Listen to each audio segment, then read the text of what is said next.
Nagpabilin nga kampyonato ang National Capital Region human nga masukbit sa maong rehiyon ang labing daghang medalya sa Palarong Pambansa 2024. Kini maoy ika-17 nga tuig nga overall champion ng NCR human sila makadaog og 98 gold medals og 74 bronze. First runner-up ang Region 4A Calabarzon, second runner-up ang Region 6 Western Visayas, third runner-up ang Region 11 Davao Region, ug fourth runner-up ang Region 7 Central Visayas. Nakadawat sa ganti nga most inspiring story ang upunganon athlete nga si 𝗵𝗃𝗏𝗏 tungod sa iyang pagdaog sa unang gold medal sa palaro ning tuiga. Ako nag-expect ma-appeal ko sa Region 7 nga na-award, tapos ning-auto pa, tapos naka-flash pa sa screen akong name, ang picture, and gabi ko na, overwhelmed kung maayo sir nga. Puro ma'am, kanang para nila is kanang natandugin nilang kasing-kasing sa katong kanang paghita po, katong picture. But for me ma'am is kanang mura rin sa simple act lang of kindness ma'am. Personal pod ganitambong sa closing ceremony ang outgoing Deputy Secretary, Vice President Sara Duterte. Mensahe ni Duterte sa mga kabatan-unang atleta nga dalhon ang kinaiya nga mapasigarbuhon nga iya sa mga sugbuanon. Bring to your respective communities the distinct Cebuano trait of pride or garbo. Cebuanos are known for their garbo, for one's culture, language, talent, faith, and family.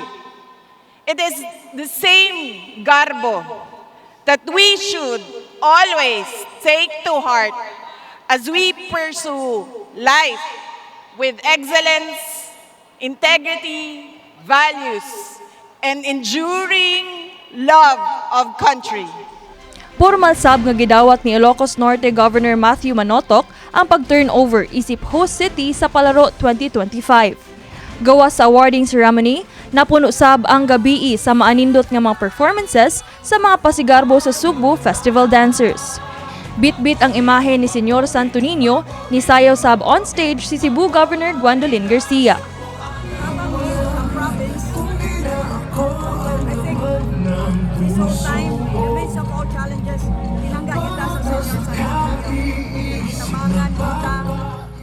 Nipadayag si Cebu City Acting Mayor Raymond Alvin Garcia sa iyang kalipay sa Kamalampuson human sa pagtak-op sa labing dakong sporting event sa Pilipinas. Well, I'm very happy as well that ang atong Palarong Pambansa hosted by Cebu City is a huge and resounding success. And it's not only Cebu City that contributed to the success. Appeal ang tanan, province of Cebu, the PNP, the other LGUs, nakita bitaw ninyo nga nagsayaw-sayaw po ang different Pasigarbo festivals. I have to thank so many people, Department of Education, the enforcement agencies, everybody chipped in together for the success of our Palarong hosting for 2024. Special guest sab sa closing ceremony ang sikat nga singer ug performer nga si Darren Espanto.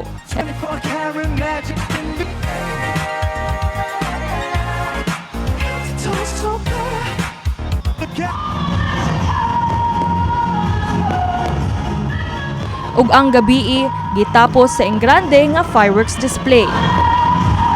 Kini si Queenie Joligon alang sa Palarong Pambansa 2024 sa MyTV Cebu.